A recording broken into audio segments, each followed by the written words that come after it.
사무엘하 12장 말씀입니다. 구약성경 480면입니다. 사무엘하 12장 13절부터 25절까지 저와 성도님들 한 절씩 번갈아 가며 읽겠습니다. 다윗이 나단에게 이르되 내가 여호와께 죄를 범하였노라 하매 나단이 다윗에게 말하되 여호와께서도 당신의 죄를 사하셨나니 당신이 죽지 아니하려니와 이 일로 말미암아 여호와의 원수가 크게 비방할 거리를 얻게 하였으니 당신이 낳은 아이가 반드시 죽으리이다 하고, 나단이 자기 집으로 돌아가니라. 우리아의 아내가 다윗에게 낳은 아이를 여호와께서 치심에 심히 앓는지라. 다윗이 그 아이를 위하여 하나님께 간구하되 다윗이 금식하고 안에 들어가서 밤새도록 땅에 엎드렸으니 그 집의 늙은 자들이 그 곁에 서서 다윗을 땅에서 일으키려 하되 왕이 듣지 아니하고 그들과 더불어 먹지도 아니하더라. 이래 만에 그 아이가 죽으니라. 그러나 다윗의 신하들이 아이가 죽은 것을 왕에게 아뢰기를 두려워하니 이는 그들이 말하기를 아이가 살았을 때에 우리가 그에게 말하여도 왕이 그 말을 듣지 아니하셨나니 어떻게 그 아이가 죽은 것을 그에게 아뢰 수 있으랴. 왕이 상심하시리로다 함이라. 다윗이 그의 신하들이 서로 수군거리는 것을 보고 그 아이가 죽은 줄을 다윗이 깨닫고 그의 신하들에게 묻되 아이가 죽었느냐 하니 대답하되 죽었나이다 하는지라.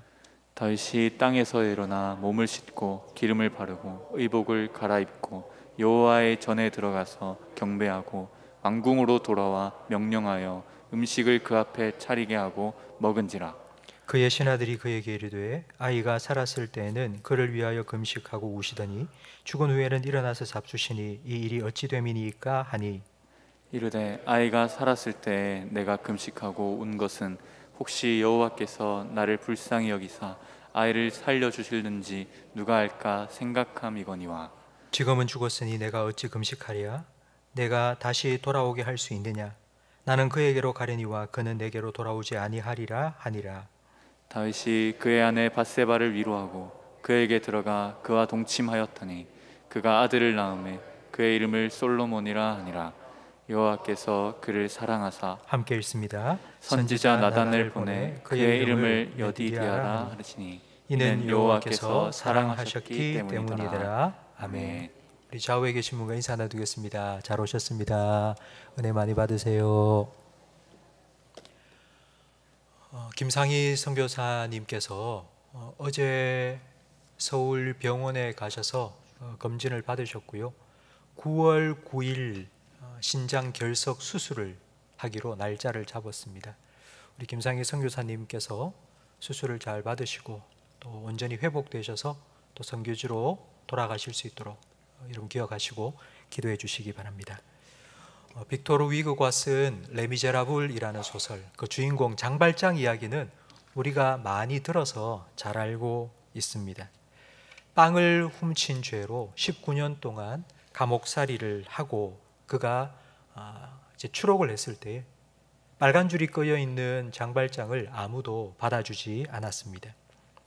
한 사람, 우리가 장발장과 연관되어서 잘 알고 있는 한 사람, 바로 미리엘 주교, 요즘 말로 하면 목사님이 되겠죠. 미리엘 주교, 그 이야기는 우리가 잘 알고 있습니다. 미리엘 주교가 장발장을 불쌍히 여겨 하룻밤을 재워주고 성대히 대접해 주었습니다.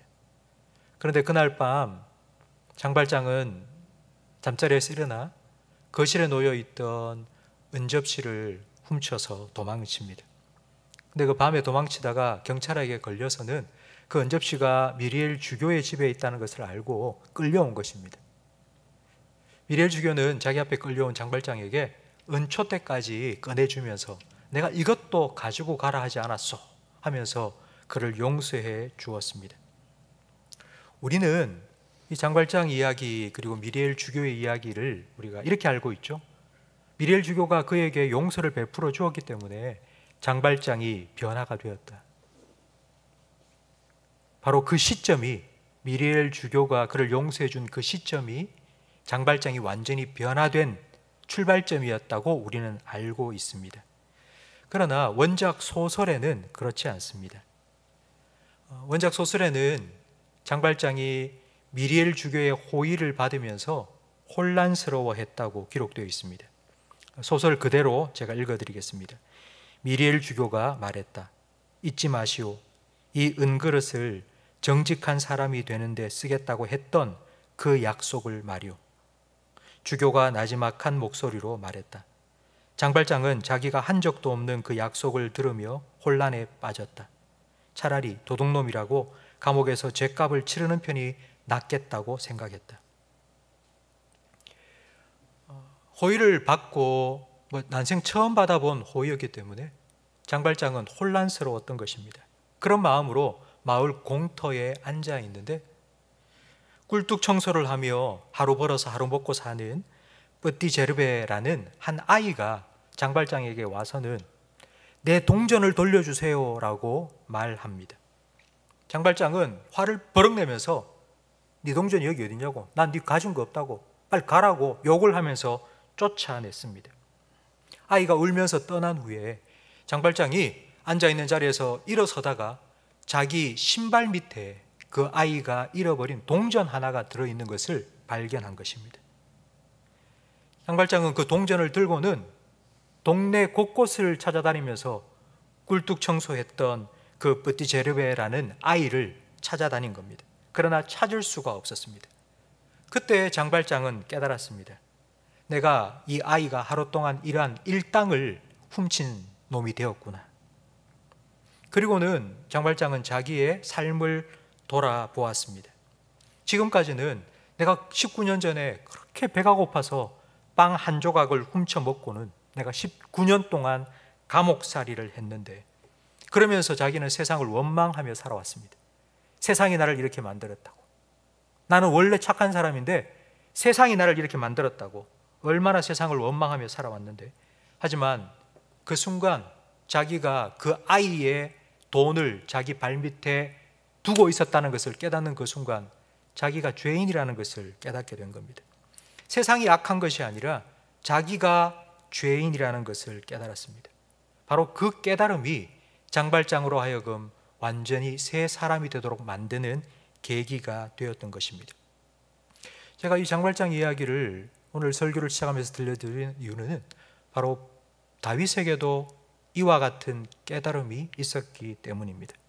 다윗은 범죄를 저지른 후 1년 동안 그 죄의 사실을 깨닫지 못했습니다. 다윗과 같은 사람이 자기가 죄를 지었다는 것을 알았다면 하나님께 엎드려 회개했을 겁니다.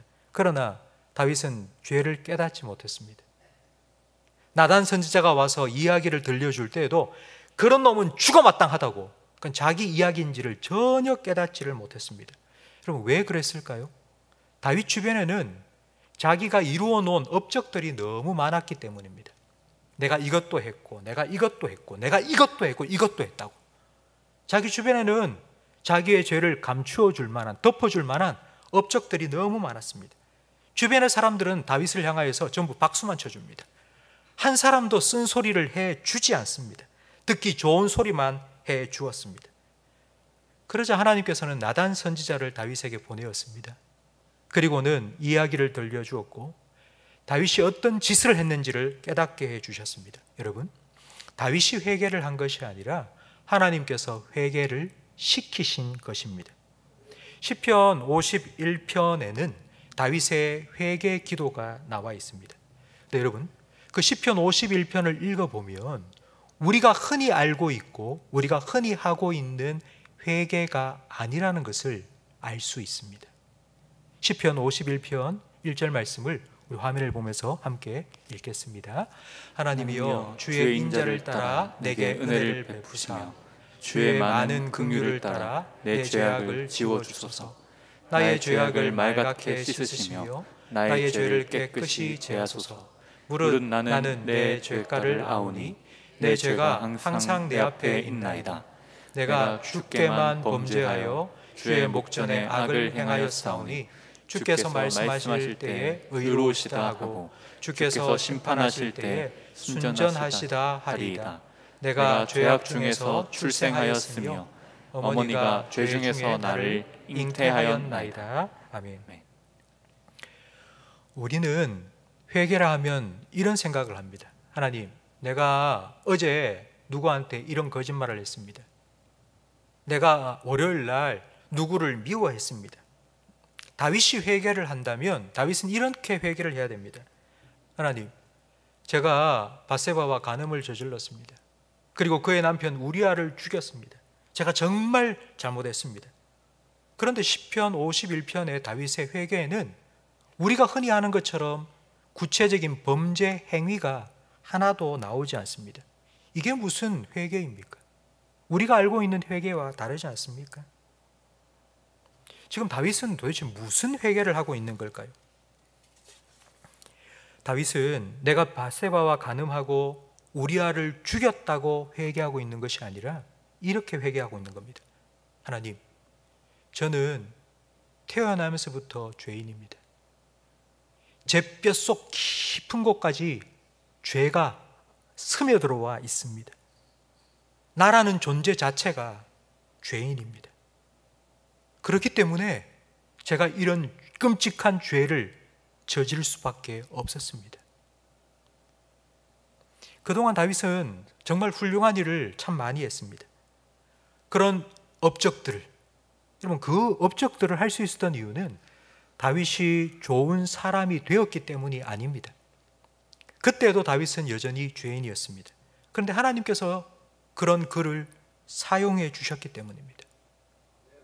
자기의 공로가 아니라 하나님의 은혜, 전적인 하나님의 은혜입니다. 그래서 다윗은 이 회개의 기도의 끝부분에 이렇게 기도를 합니다. 시편 51편 9절 말씀을 함께 읽겠습니다. 주의 얼굴을 내 죄에서 돌이키시고 내 모든 죄악을 지워주소서. 하나님이여, 내 속에 정한 마음을 창조하시고 내 안에 정직한 영을 새롭게 하소서. 아멘. 하나님, 저를 용서해 주십시오. 저를 고쳐 주십시오가 아닙니다. 나를 다시 창조해 주십시오. 나를 다시 창조해 주십시오. 그렇게 하지 않으면 제게는 소망이 없습니다. 내가 다시는 이런 짓을 하지 않도록 하나님 저를 도와주십시오가 아니라 하나님 내 영을, 내 영혼을, 내 마음을 새롭게 만들어 주십시오. 그렇게 하지 않으면 저는 변화될 가능성이 1도 없습니다. 이전까지는 다윗이 자기가 잘 하는 줄 알았습니다. 이 정도 신앙생활 하면 뭐 인정받을 정도 아니야? 나만큼만 신앙생활 하라고 그래. 자기는 그렇게 생각을 한 겁니다. 자기는 참 믿음 좋은 사람인 줄 알았고 꽤 괜찮은 사람이라고 생각을 했습니다. 실제로도 그렇게 보였습니다. 국내외적으로 얼마나 승승장구했습니까? 수많은 사람들이 다 박수 쳐주면서 인정해주고 존경해 주었습니다. 그러다가 이 사건이 터진 겁니다. 성도 여러분, 다윗의 범죄는 다윗의 일생에 있어서 가장 중요한 사건입니다. 왜냐하면 자기가 어떤 존재인지를 깨달았기 때문입니다. 자기가 어떤 인간인지를 너무나도 정확하고 분명하게 인식했기 때문입니다. 주님, 저는 괜찮은 사람이 아닙니다. 저는 좋은 왕이 아닙니다. 저는 주님 앞에서 뼛속까지 죄도 찌들어 있는 그런 철저한 죄인입니다. 저는 구제불능인 죄인입니다. 성도 여러분, 우리가 이 사실을 얼마나 깨닫는가에 따라서 우리의 믿음이 반비례합니다. 정말 내가 주님을 의지하는 것이 100이 되려면 나는 정말 주님 앞에서 100% 죄인입니다 라고 스스로 인정하지 않으면 그와 같은 믿음의 고백을 할 수가 없습니다. 하나님께서는 다윗에게 징계를 내리십니다. 여러분, 죄의 결과는 두 가지인데요, 그 죄의 결과 두 가지는 심판과 하나는 징계입니다. 심판과 징계, 겉으로 볼 때는 비슷한 것처럼 보이는데 그렇지 않습니다. 그러면 심판이라는 건 용서가 없는 것이 심판입니다. 그러니까 심판은 용서 없는 형벌입니다. 하지만 징계라는 것은 용서는 해 주셨습니다. 그러나 그 죄의 결과에 대해서는 책임을 지도록 하는 것이 징계입니다. 심판과 징계를 제가 좀 쉬운 예로 설명을 드리면 이런 것입니다. 일회용 컵이 있습니다. 일회용 컵을 오래 보관해 두다 보니 그 일회용 컵 안에 곰팡이가 쓸었습니다. 그러면 곰팡이가 쓴 일회용 컵을 어떻게 하시겠습니까? 구겨서 그냥 쓰레기통에 버릴 겁니다. 그 일회용 컵인데 그걸 뭐 다시 쓰겠습니까? 그냥 버리고 말죠. 그러면 심판이라는 것은 이런 것입니다. 앞으로 볼 일이 없습니다. 앞으로 쓸 일도 없습니다. 그냥 버리고 그걸로 끝. 그것이 심판입니다. 그런데 이 컵은 신혼 살림을 하기 위해서 아내와 함께 여기저기 다니면서 둘이 노심초사 고른 컵입니다. 그런데 이 컵을 찬장에 넣어 놓았더니만 곰팡이가 쓸었습니다. 여러분, 이 귀한 컵 어떻게 하시겠습니까? 빡빡 문질러서 곰팡이를 다 씻어내고요. 그리고 냄비에다가 식초를 푼 물을 담고 팔팔 끓여서 거기에다가 컵을 담그어서 소독을 해서 그렇게 쓸 겁니다. 계속 써야 되니까요. 여러분, 성경은 하나님께서 사랑하는 자녀에게 징계를 주신다고 말씀하시고, 만약 그 징계가 없다면 버린 자식과 같다고, 참 아들이 아니라고 말씀합니다. 하나님께서는 다윗에게 다시 깨끗하게 곰팡이를 닦아내고 다시 다윗을 쓰시기 위해서 징계를 주시는데, 그 첫 번째 징계가 14절 말씀에 나옵니다. 우리 14절을 함께 읽겠습니다. 이 일로 말미암아 여호와의 원수가 크게 비방할 거리를 얻게 하였으니 당신이 낳은 아이가 반드시 죽으리이다 하고. 이 예언을 들은 다윗은 하나님께 기도합니다. 그냥 기도하는 것이 아니라 금식하며 기도하고요, 철야하면서 기도하기 시작했습니다. 원로 대신들이 다윗에게 이렇게 찾아가서 왕이여 이러시면 몸축납니다. 국정도 돌보셔야 되죠. 그러면서 막 만류하기 시작했습니다. 그러나 다윗은 듣지 않았습니다. 다윗은 계속하여 금식하며 철야하며 기도했습니다. 여러분, 만약 여러분의 자녀가 아프다면 여러분도 이렇게 하지 않겠습니까? 이건 부모로서 그 누구나 다 똑같은 마음일 것입니다. 그런데 이렇게 간절하게 기도했음에도 불구하고 18절 말씀해 보니 이래 만에, 이래라는 말은 일주일이라는 말입니다. 일주일 만에 그 아이는 죽고 말았습니다. 신하들이 수근수근 거리고 있는 것을 보니 낌새를 딱 알아챈 겁니다. 아이가 죽었구나. 아이가 죽었다는 것을 알게 된 다윗은 20절 말씀에 일어나서 씻고 기름을 바르고 옷을 입고 여호와의 집에 가서 예배를 드린 후에 왕궁으로 돌아와 먹기 시작했습니다. 우리가 이런 말 하지 않습니까? 울다가 웃으면 된다. 지금 다윗을 보십시오. 금방까지 철야하고 금식하면서 그렇게 울면서 기도를 했던 그 다윗이 어떻게 단 한순간 하루 만에 확 바뀔 수가 있을까요? 다윗이 이렇게 변할 수 있었던 이유가 22절, 23절 말씀에 나오는데 함께 읽겠습니다. 이르되 아이가 살았을 때에 내가 금식하고 운 것은 혹시 여호와께서 나를 불쌍히 여기사 아이를 살려주실는지 누가 알까 생각함이거니와 지금은 죽었으니 내가 어찌 금식하랴. 내가 다시 돌아오게 할 수 있느냐. 나는 그에게로 가려니와 그는 내게로 돌아오지 아니하리라 하니라. 아멘. 아이가 살아있을 때에는 하나님의 자비를 구한 겁니다. 하나님, 한 번만 용서해 주십시오. 한 번만 살려주십시오. 우리 아이를 좀 살려주십시오 라고 최선을 다해서 기도했습니다. 그러나 아이가 죽고 난 이후에 다윗이 무엇을 할 수 있겠습니까? 사람의 생명은 하나님께 달려 있습니다. 다윗은 죄인입니다. 죄인이 이 생명의 문제를 어떻게 할 수 있겠습니까? 이걸 철저히 깨달은 것입니다. 성도 여러분, 저는 오늘 이 말씀 중에 우리가 다윗에게 배워야 할 한 가지가 이것이라고 생각합니다. 그는 언제 하나님께 매달려 기도해야 될지 알았고요, 그리고 언제 하나님께 온전히 맡기고 내려놓아야 할지도 분명히 알았던 사람입니다. 간절하게 은혜를 구하며 하나님께 기도했을 뿐만 아니라 하나님의 뜻을 깨닫고 난 후에는 온전하게 순종할 줄 아는 사람이었습니다. 우리도 이와 같은 하나님의 때를 알고 기도해야 될 때, 그리고 내려놓아야 될 때를 다윗에게 배워야 합니다. 저는 여기까지 말씀을 준비하다가 한 가지 제가 정말 고민이 되었던 부분이 있습니다.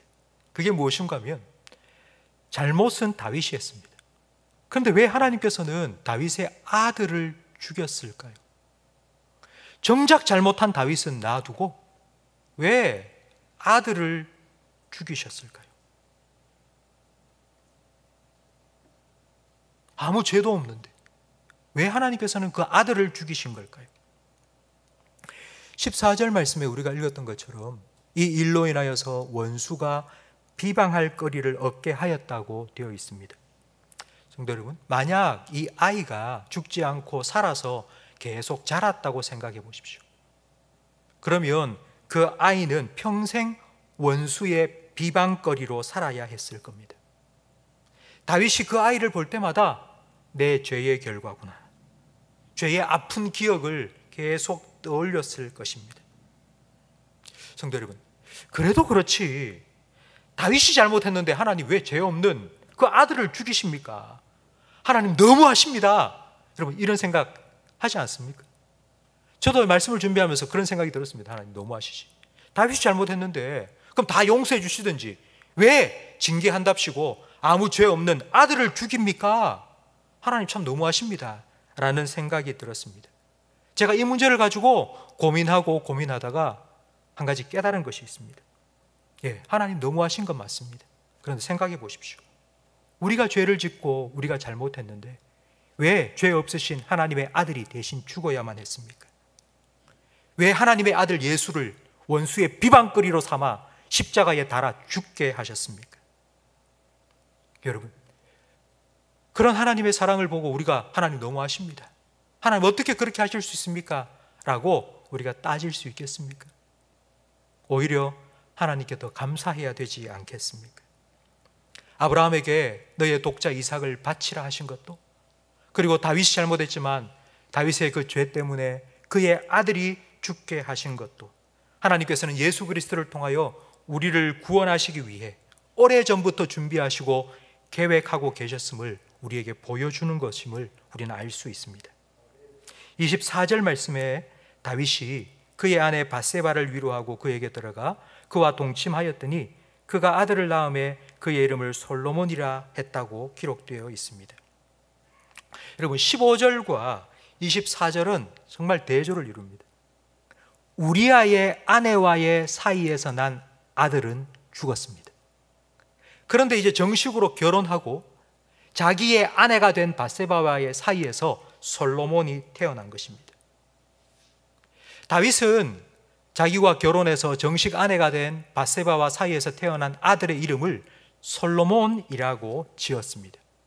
여러분, 솔로몬이라는 이름의 뜻은 샬롬입니다. 샬롬이 솔로몬이라는 뜻입니다. 그러니까 평강이라는 의미입니다. 왜 다윗이 그 아들의 이름을 평강, 샬롬, 솔로몬이라고 지었을까요? 다윗은 정말 파란만장한 삶을 살았습니다. 다윗이 살아보니까 인생에 있어서 가장 중요한 것이 평안이다, 마음이 평안해야 된다, 이걸 깨달은 것입니다. 앞으로 다윗의 남은 삶을 보면 밧세바와 간음하고 우리아를 죽인 이 살인죄로 인한 징계를 계속하여 받게 되는데, 징계를 받는 그 다윗의 삶은 정말 평강이 없습니다. 인생의 큰 폭풍우를 통과하는 것과 같습니다. 그렇기 때문에 다윗은 더 평강을 원했을 것입니다. 그래서 아들의 이름을 솔로몬이라고 지은 겁니다. 솔로몬아, 너는 좀 평안하게 살았으면 좋겠다, 너는 정말 평강을 누리며 살기를 원한다. 그러면서 아들의 이름을 솔로몬, 샬롬, 평강이라고 지어준 것입니다. 여러분, 평강이라는 이름 참 좋지 않습니까? 참 좋은 이름인데, 그런데 하나님께서는 그 아들의 이름을 다르게 부르셨습니다. 그 이름이 무엇인가 25절 말씀에 나오는데요, 여러분, 25절 말씀을 성경을 보면서 같이 다시 한번 읽겠습니다. 선지자 나단을 보내 그의 이름을 여디디아라 하시니 이는 여호와께서 사랑하셨기 때문이더라. 아멘. 하나님께서는 그 솔로몬이라는 좋은 이름 대신에 여디디아라고 불러주셨습니다. 여디디아라는 이 이름의 뜻은 하나님이 사랑하는 사람이라는 뜻입니다. 왜 하나님께서는 이런 이름을 주셨을까요?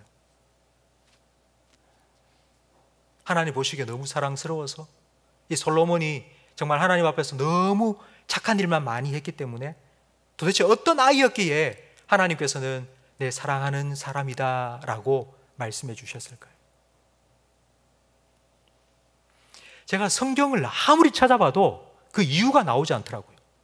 왜 하나님께서 솔로몬에게 여디디아라는 이름을 지어주셨는지 아무데도 나오지 않습니다. 왠 줄 아세요? 성경 전체에 여디디아라는 이름이 바로 오늘 본문 25절 딱 한 구절에만 나오고 다른 데는 나오지 않기 때문입니다. 그러면 도대체 왜 하나님께서는 솔로몬이라는 그렇게 좋은 이름이 있음에도 불구하고 여디디아라고 불러주셨을까요? 그 이유는 하나님께서 약속해 주셨기 때문입니다. 하나님께서 그 약속하신 대로 이루어 주셨기 때문입니다. 그 하나님의 약속이 어디에 나와 있는가 하면 사무엘하 7장 12절 말씀입니다. 사무엘하 7장 12절 말씀, 우리 사무엘하 7장 12절 말씀 제가 읽어드리겠습니다. 내 수완이 차서 내 조상들과 함께 누울 때에 내가 내 몸에서 날 내 씨를 내 뒤에 세워 그의 나라를 견고하게 하리라. 나는 그에게 아버지가 되고 그는 내게 아들이 되리니. 하나님께서는 성전을 건축하려는 다윗의 간구를 거절하시고 그에게 한 가지 약속을 해주셨습니다. 다윗아, 네가 아니라 네 뒤에 태어날 네 아들이 그 일을 할 것이다. 그리고 그 아들에게 나는 아버지가 되어줄 것이고, 그리고 그는 나의 아들이 될 것이라고 하나님께서 약속해 주셨습니다. 그러니까 아버지가 아들을 사랑하는 것처럼 하나님께서는 다윗의 아들 솔로몬을 사랑해 주시겠다고 약속하신 겁니다. 하나님께서 약속하신 대로 솔로몬이 태어나자 그 솔로몬의 이름을 여디디아라고 하나님께서 불러주셨습니다. 너는 내 사랑하는 아들이라. 솔로몬이 잘해서가 아니고요, 하나님께서 그렇게 하겠다고 약속하셨고요, 하나님이 약속하신 대로 이루어 주신 것입니다. 성도 여러분, 성경 말씀 속에 하나님께서 너는 내 사랑하는 사람이다 라고 불러주신 사람이 딱 두 사람입니다. 첫 번째는 오늘 본문에 나온 솔로몬이고요, 그리고 두 번째는 누구일까요? 하나님께서 너는 내 사랑하는 아들이라 불러주신 두 번째 그분은 누구일까요? 그렇습니다. 마가복음 1장 11절 말씀을 함께 읽어보겠습니다. 하늘로부터 소리가 나기를 너는 내 사랑하는 아들이라 내가 너를 기뻐하노라 하시니라. 아멘. 하나님의 독생자 예수님 세례를 받으시고 물속에서부터 올라오실 때에 하나님께서는 너는 내 사랑하는 아들이다, 내가 너를 기뻐한다 말씀해 주셨습니다. 하나님께서는 예수님만큼 솔로몬을 사랑해 주신 겁니다. 솔로몬이 잘나서가 아니고요, 잘해서가 아니고요, 하나님께서 그렇게 해 주시겠다고 약속해 주셨기 때문에 하나님께서는 자기가 약속한 대로 솔로몬을 여디디아라고 불러주시고 사랑해 주신 겁니다. 성도 여러분, 솔로몬의 이름의 뜻이 무엇이라고 제가 말씀드렸죠? 샬롬, 평강입니다.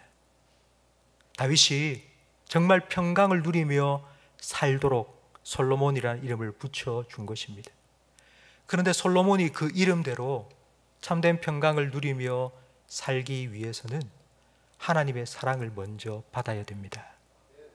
하나님께서 사랑해 주시고 하나님께서 은혜를 베풀어 주셔야지만이 솔로몬은 솔로몬으로서 샬롬을 누리며 평강을 누릴 수 있습니다.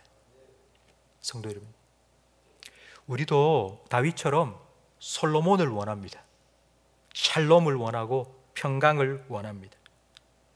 그런데 죄가 우리의 삶을 흔들어 버립니다. 죄는 우리의 평강을 빼앗아가 버립니다. 하나님과 우리 사이를 끊어버립니다. 하나님과 우리 사이를 끊어버리기 때문에 기도가 막히고요. 기도가 막히니 가슴이 답답해져 버립니다. 죄는 사람과 사람 사이도 끊어버립니다. 미움, 시기, 질투, 다툼, 분쟁, 갈등, 우리 사이에서 끊이지 않고 일어나고 있습니다. 죄로 인하여서 뒤죽박죽, 정말 폭풍우가 치듯이 혼란스럽게 된 우리 인생을 다시 평안으로 회복시키시는 분은 바로 여디디야, 하나님이 사랑하시는 하나님의 아들 예수 그리스도 밖에는 없습니다. 하나님께서는 예수님을 통해서 하나님의 사랑을 우리에게 부어주셨고요. 그리고 우리도, 그 예수님을 믿는 우리도 하나님께서 너는 내 사랑하는 아들이다, 너는 내 사랑하는 딸이다, 하나님께서 우리를 불러주셨습니다. 우리는 죄인이지만 우리는 예수 그리스도 안에서 여디디야, 하나님의 사랑을 받는 하나님의 자녀가 되었습니다. 그렇기 때문에 우리는 그 예수 그리스도 안에 머물러 있어야 합니다. 예수님이 아니면 우리는 소망이 없는 죄인일 뿐입니다. 주님께서 우리를 떠나가시면 우리는 심판받아 마땅한 죄인일 뿐입니다. 다윗은 이 사실을 너무나도 분명하게 깨달았기 때문에 다윗은 이렇게 기도했습니다. 다시 우리 시편 51편으로 돌아가서 시편 51편 10절 말씀을 함께 읽어보겠습니다. 하나님이여 내 속에 정한 마음을 창조하시고 내 안에 정직한 영을 새롭게 하소서. 나를 주 앞에서 쫓아내지 마시며 주의 성령을 내게서 거두지 마소서. 주의 구원의 즐거움을 내게 회복시켜 주시고 자원하는 심령을 주사 나를 붙드소서. 아멘.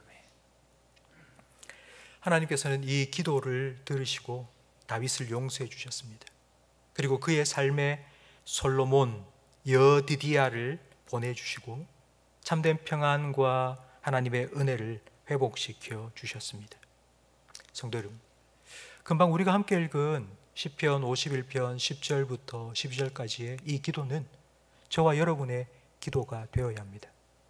하나님, 저는 원래 믿음이 좋은 사람이 아닙니다. 사람들은 저를 보고 우리 목사님, 우리 장로님, 우리 권사님, 집사님이라고 말할지 몰라도 저는 그런 사람이 아닙니다. 저는 원래 좋은 사람이었다가 잠깐 실수해서 죄를 지은 그런 게 아닙니다. 제 뼛속 깊은 곳까지 죄가 뿌리 박혀 있습니다. 제가 입을 열면 제 속에서는 더러운 것만 튀어나오고요. 제가 행동만 하면 다른 사람 상처를 줍니다. 저는 뼛속까지 죄인입니다. 주님이 없으면 저는 구제불능입니다. 주님이 없으면 저는 아무것도 할 수가 없습니다. 그런데 주님, 저와 함께 해 주십시오. 제가 주님 안에 거하여 살게 해 주십시오. 성도 여러분, 저는 이 기도가 저와 여러분의 평생의 기도가 되기를 주님의 이름으로 축복합니다. 하나님께서 이 기도에 응답해 주실 겁니다. 오직 예수 그리스도 안에서 하나님의 참된 평안과 은혜를 누리며 살아갈 수 있도록 하나님께서는 우리를 붙들어 주실 것입니다. 성도 여러분, 예수 그리스도 안에서 구원의 즐거움을 회복하시고 하나님을 섬기는 참된 기쁨을 누리며 살아가시기를 주님의 이름으로 축원합니다. 예수님으로 말미암아 여러분의 삶에 참된 은혜와 그리고 평강이 여러분의 매일매일의 삶 속에 넘쳐나기를 주님의 이름으로 축복합니다. 오늘 말씀을 생각하시면서 오직 예수뿐이네, 은혜 아니면 살아갈 수 없네,